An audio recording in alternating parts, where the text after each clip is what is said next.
Hi, I'm Brittany, and welcome back to my channel, The Book Dreamer. This is part 3 of my 4-part massive book haul for November. As a quick little recap, I bought a total of 107 books for under $250 in November, and 98 of those were completely selfish and just for myself. The parts 1 and 2 are going to be linked down below for if you didn't get to see them yet.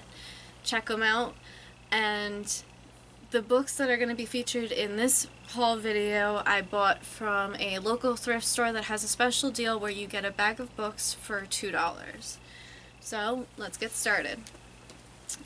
First I have Extremely Loud and Incredibly Close by Jonathan Safran Foer. This follows 9-year-old Oscar who lost his father on September 11th in the World Trade Centers. For this, Oscar has found a key that belongs to his father, but he doesn't know what it unlocks. He goes on a mission around New York City trying to figure out what the key unlocks, and along the way he meets some very interesting characters who are also survivors of some type of tragedy in their own lives.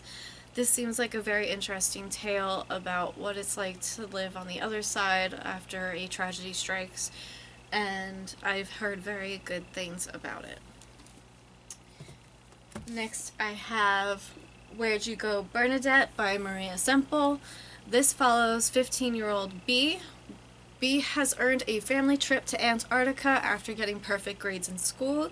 However, her mother suffers from agoraphobia, and because of this it makes it very hard for her mother to leave the house. Her mother's name is Bernadette.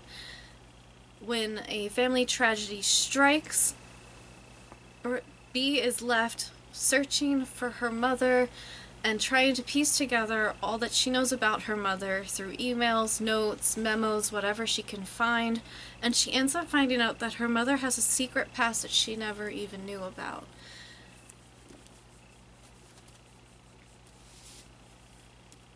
Tell Me Your Dreams by Sydney Sheldon. This book, I don't know much about it because the flap doesn't give much away. However, what it does give away is that this follows 3 women who are accused of committing a string of heinous crimes and murders, and they are all brought to trial based on a bizarre piece of actual evidence that links them to the crimes, but it doesn't touch on what the bizarre evidence is. And there's a little quote in the beginning about dreams leading to impending doom. Not exactly sure what it's gonna do, but I'm interested to find out. I do own it in cassette form, but when the library had this in physical form, I got more excited because cassette player, I know I have one in the house, I know I have somewhere that I can play a cassette, but I don't know where the actual location of that device is in this house. I have The Night Sister by Jennifer McMahon. I'm sorry if I pronounced that wrong. This I borrowed from the library and I've already read it, but I got so excited when I saw the thrift store had it and in brand new condition. I absolutely loved this book, and I couldn't give it a better description than what it has in the flap, so I'm just going to read that. It says, "Dear Mr. Hitchcock, do you believe in monsters? Sincerely yours, Miss Sylvia A. Slater, The Tower Motel." In the 1950s, the Tower Motel, with its namesake tower, was the shining attraction of tiny London, Vermont. Now it stands in disrepair, alive only in the memories of 3 women, Amy, Piper, and Piper's sister Margot. They played there as girls until the day that their games uncovered something dark and sinister in Amy's family's past, something that ruined Piper and Margot's friendship with Amy forever.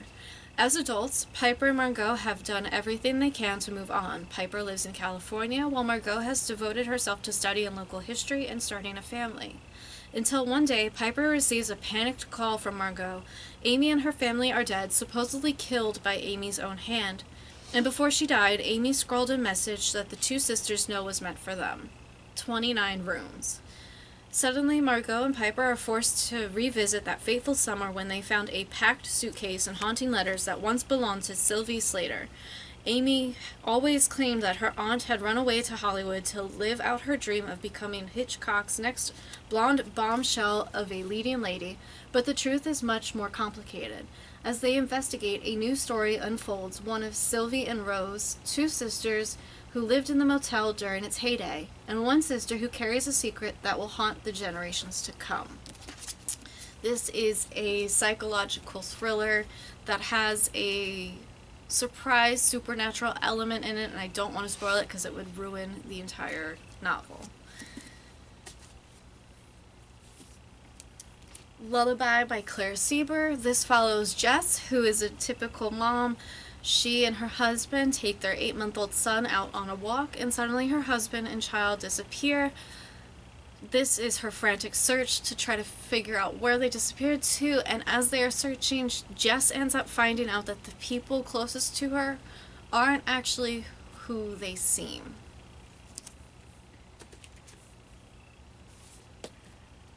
"15 Dogs" by Andre Alexis. This had Animal Farmish vibes just because it's animals having a form of human intelligence.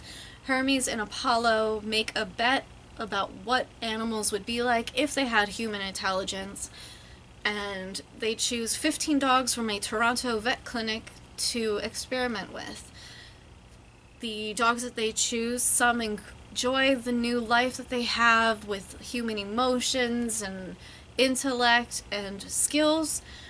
Others long for their old life and old ways, and it just pieces together what these dogs are going through in this new world that they are stuck in. "The Agony and the Ecstasy" by Irving Stone. This is a biographical novel about Michelangelo. This intertwines a whole bunch of or at least all of the known history that we have on Michelangelo, but also tells it in a novel format where you're actually reading it like Michelangelo is still there, an actual person, as opposed to reading it in a biography where it's more of that third person, you're just seeing their life as a viewpoint. "The Museum of Extraordinary Things" by Alice Hoffman. This follows our main character, Coralie. Coralie's father owns the Museum of Extraordinary Things, which is more like a freak show that houses a whole bunch of performers that act out different aspects and weird talents and techniques, and Coralie is an amazing swimmer, so she is the museum's resident mermaid. Along one night when Coralie is walking through the woods, she comes across Eddie, who's a photographer. Eddie is drawn into a disappearance when he photographs the infamous Triangle Shirtwaist Factory fire. He has to figure out what happened to a young woman who disappeared, and at the same time you have Coralie and him having some kind of romantic interest in each other. I've heard amazing things about Alice Hoffman's work. I know I saw some negative reviews about this book and some positive, so I'm hoping to go into it with kind of a neutral tone. Gone Girl by Gillian Flynn. This follows Nick and Amy. Nick and Amy are celebrating their 5th wedding anniversary. Amy suddenly disappears, and Nick is the police's top suspect in her disappearance. Nick doesn't make it easier for himself. He is caught in a whole huge web of lies, deceit, and has oddly weird behaviors, and just doesn't help prove his innocence, so it leaves you really questioning, could he have possibly killed Amy? Jonathan Strange and Mr. Norrell by Susanna Clarke. This is 1800s England, with Mr. Norrell being the last magician, last magic user in the world, supposedly. he is very cautious about the way he uses his magic, and when he goes to London, he tries to help with the war efforts, and along his travels, he ends up meeting Jonathan Strange. Jonathan Strange is a young man who also seems to have an affinity for magic and is able to use magic himself.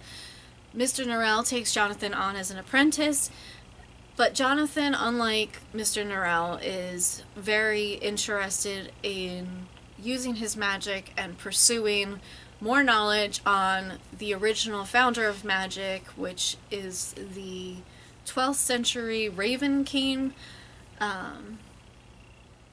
I've heard good things about this, and it's quite a monstrosity, so I'm quite happy that I got this in a $2 bag as opposed to paying the $30 or so for this on my own. Next I have Undead and Unreturnable by Mary Janice Davidson. This is book 4 in her Undead Queen Betsy series.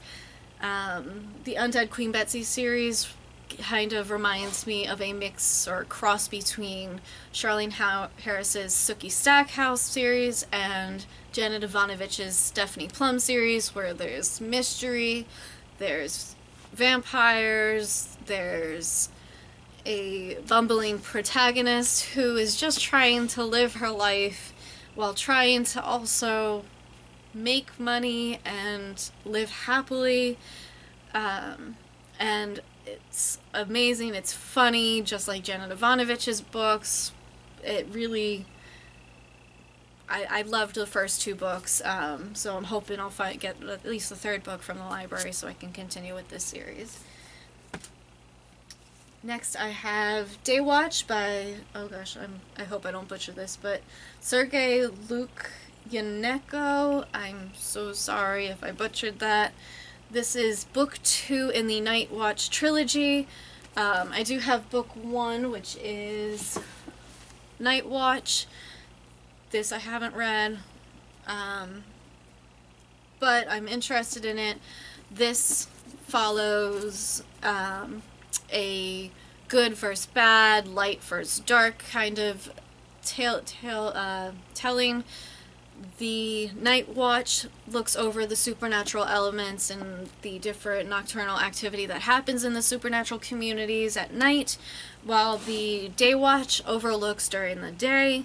They do not come into contact with each other. They try to avoid each other at all costs.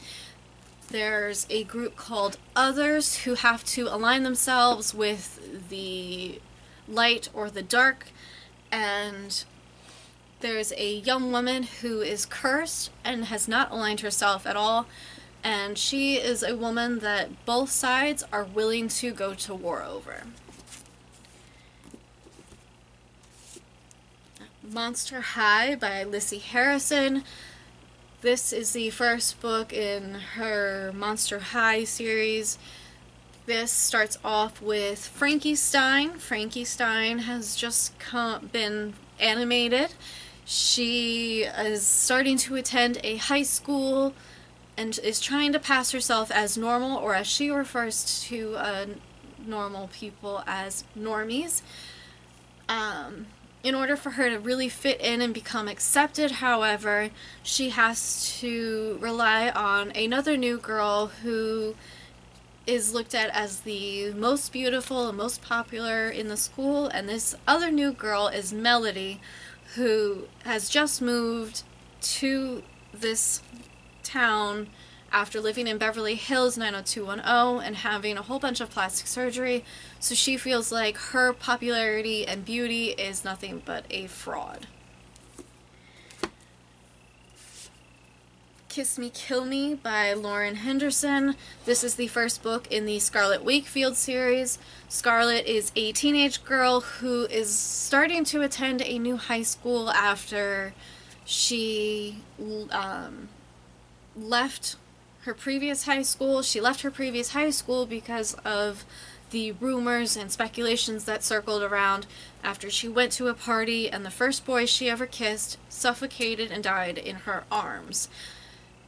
The speculations all pointed that she was the reason he died, and she transferred to a new school where they don't know about this part of her past. So she feels like she's getting a fresh start up until an anonymous note comes into play, and she has to figure out what actually happened that led to the first boy she's ever kissed dying. This seems like a short series. This is a 4-book series, so it's short, but it reminds me, at least from the blurb, it's kind of seems like it's a little Pretty Little Liars series, just a shorter length of a series. I have What's a Ghoul to Do by Victoria Laurie. This is the first book in her Ghost Hunter mystery series. This follows MJ, who is a medium who helps try to get ghosts to pass on to the next life. She is hired by Dr. Sable, who is handsome, and so there's a bit of a romance going on. But Dr. Sable hires her because his grandfather's ghost is haunting the lodge that he runs. His grandfather died from what seems like a suicide, but Dr. Sable is completely believes that some kind of foul play was actually the reason behind his grandfather's death. So MJ and her partner, as well as Dr. Sable, start to look further into it, and MJ finds out that there are many other ghosts at this lodge, and while their antics seem funny and just for pure entertainment, she finds out that all of these ghosts have some type of distress that they are trying to communicate, and she has to figure out what it is. Also by Victoria Laurie, I have A Vision of Murder. This is actually book 3 in the Psychic Eye Mystery series, so I don't really know much about the series itself. I just know that this follows Abby Cooper, who is a professional psychic and is also a mystery series. Part of the reason I was drawn to grabbing this was because of the author blurb in the back that says that Victoria Laurie is a professional psychic. She's a gifted clairvoyant and police psychic that uses her history or her profession to create her characters in the stories that she tells, and I'm very interested to see what exactly that profession brought to the table for her books. And lastly, for this haul, I have The First Man in Rome by Colleen McCullough. I'm not sure I'm pronouncing that last name right, but this is the first book in her Masters of Rome series. This has a whole bunch of historical influence of ancient Rome. This takes place in 110 BC, and this encompasses 2 men as well as all of the other figureheads of ancient Rome, but 2 men were prophesied to end up being called the first man in Rome. One of them, and only one of them, can get the title. One of them is dead set on making sure that he gets that title, while the other is not so much interested. They both have to navigate between politics and the martial